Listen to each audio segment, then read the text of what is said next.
it can be the perfect drug. It can also be, you know, that's a double-edged sword, and you've got to keep one side sharper than the other, because with bodybuilding especially, because it requires such frequency to improve and such frequency to maintain, at least for me anyway. Like if I took 3 months off, I would lose a lot of size and weight and strength, and that would be detrimental to me, right? People get neurotic when it comes to lifting and bodybuilding and chasing physique goals and things like that. So you have to keep yourself balanced, I think, which is oftentimes for me the hard part. I've been guilty of overtraining and not caring, because it's what I enjoyed, it was what I needed to do for a release and for therapy, and probably wasn't healthy at times in my life, but it was all I had to kind of hold on to keep me together, you know, with residency and medical school and things like that.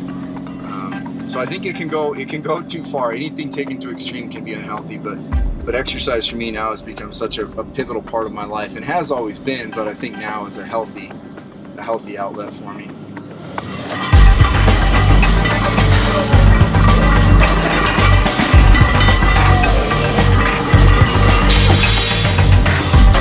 It may be super loud in here, but it's the only time it's quiet in here.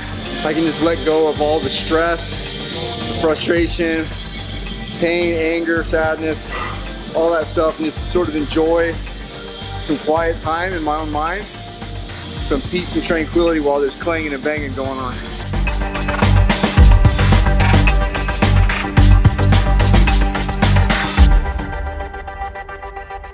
As you look at it with you know, the glass half full and a positive perspective and outlook, we mentioned that before, like it increases your tissue texture.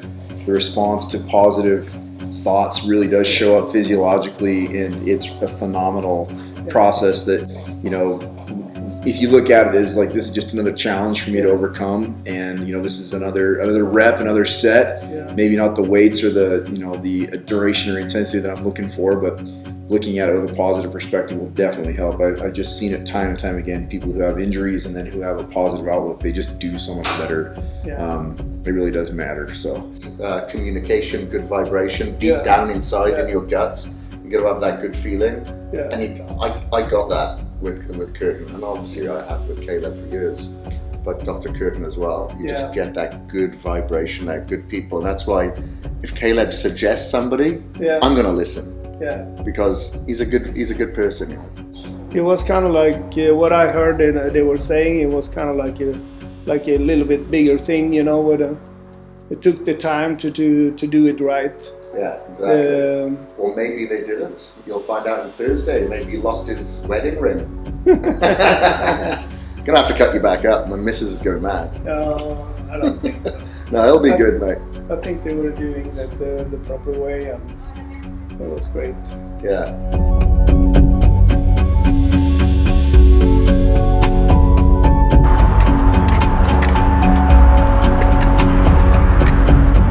Focusing on this and the whole procedure, it's been great. Yeah, it's a unique experience, that's for sure. Definitely not one that you would wish to happen again, but it's definitely grateful that, you know, it's good that you're able to be grateful and find the positives in that situation. But when I came back from the anesthesia, the mountains were so beautiful.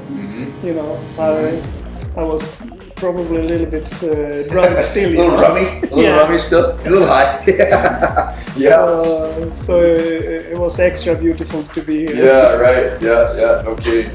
Yeah, and I think that looking back on the times, I've had surgery on my knee 4 times, once on my shoulder, twice on my back, and once on my hip, and each time I've come out, it's been kind of a similar situation where, you know, you're just happy that you're awake, that you're, you know, back to normal, and you're thinking clearly, and, you know, people definitely can tease you a little bit when you're in that state of in between, you know, cognitive awareness. You say things that you maybe necessarily wouldn't have said or done, and it can be pretty funny.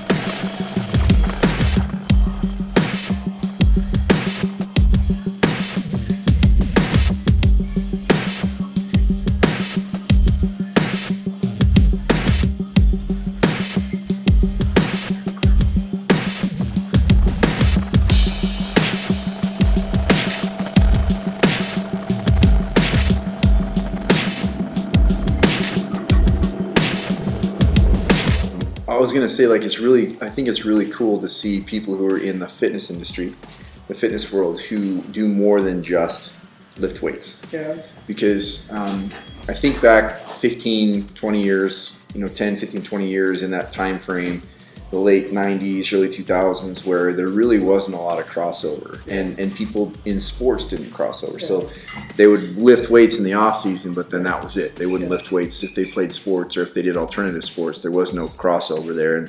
And alternatively, if you were a bodybuilder, you were just a bodybuilder. If you were a powerlifter, you were just a powerlifter. There were a few people who would mix and match, but it was rare to see them to do both. And I think that as time has evolved and as the industry has evolved and as athletes have evolved, you see a lot more of quote-unquote hybrids, not that that's even a term or not, but people who are able to do bodybuilding shows, powerlifting competitions, ride dirt bikes, play football, play basketball, play tennis, play croquet, ride mountain bikes, enjoy the benefits of physical fitness in more than just the gym or the CrossFit box or on the field. And I think that that's so cool. And I think that a person like yourself who does so many of those activities is just setting such a good example for the younger generation and people who are interested in the industry, that to see you can be more than just a meathead. You can be you can be educated, you can be well-rounded, and in doing so you actually end up becoming a better athlete overall, and very likely progressing in each of those industries in a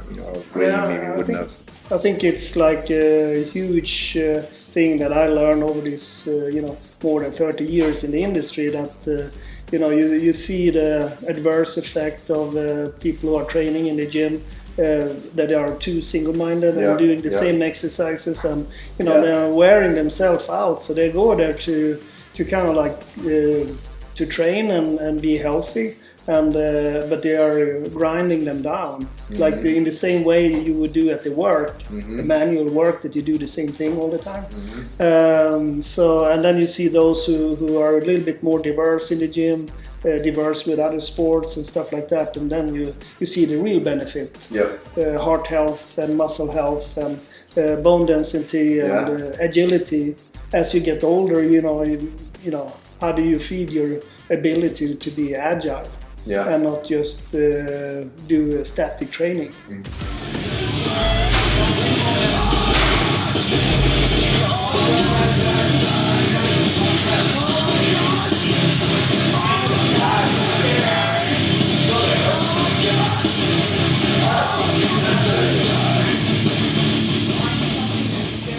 And I think that it even goes, if you speak to, like, for instance, in my career, my job, when I talk to runners, runners really want to be light, and they want to be lean, and they want to be smaller is better, right? Endurance runners.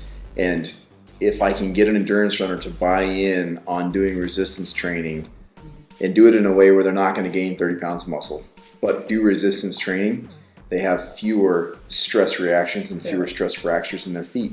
They run further, they run longer, they run faster, they run better by doing resistance training. And if you can get them to buy in on that and lift weights, they become better runners.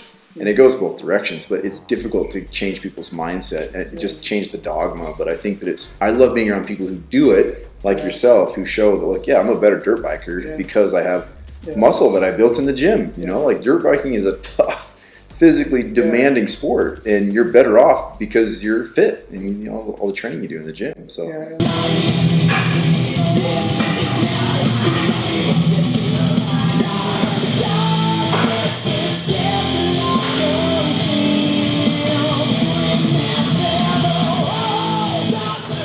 So I think about that like daily, because I don't think that this life is meant to be lived pain-free.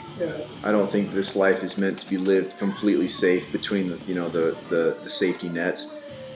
My goal is that when I hit the dirt, that I'm all used up, that I've spent it all, that I've gone through and you got all the bumps and bruises and nicks and crashes and all the experience in life, and I slide into that coffin screaming, man, what a hell of a ride, I want to go full out. And I think a lot of times people are worried about going too far, and again, I'm not saying that you should destroy yourself and hurt yourself or do it in a way that's going to be damaging, but I do think that the human body is capable of withstanding a lot, and that life is about living, and in doing so, enjoying the ride is important. I mean, I caught some alligators this weekend when I was down in Louisiana, and you know, my cousin that I was with, he was like, dude, you just grabbed that alligator and jerked it out of the water. He's like, that's nuts. He's like, I can't believe you do that. I'm like, well, it made me feel alive. Like, you know, it's scary, but at the same time, it made you feel alive. I mean, I think that a lot of times that's what human life is all about. Like, that's why we jump out of planes with parachutes. That's why we race dirt bikes, you know, and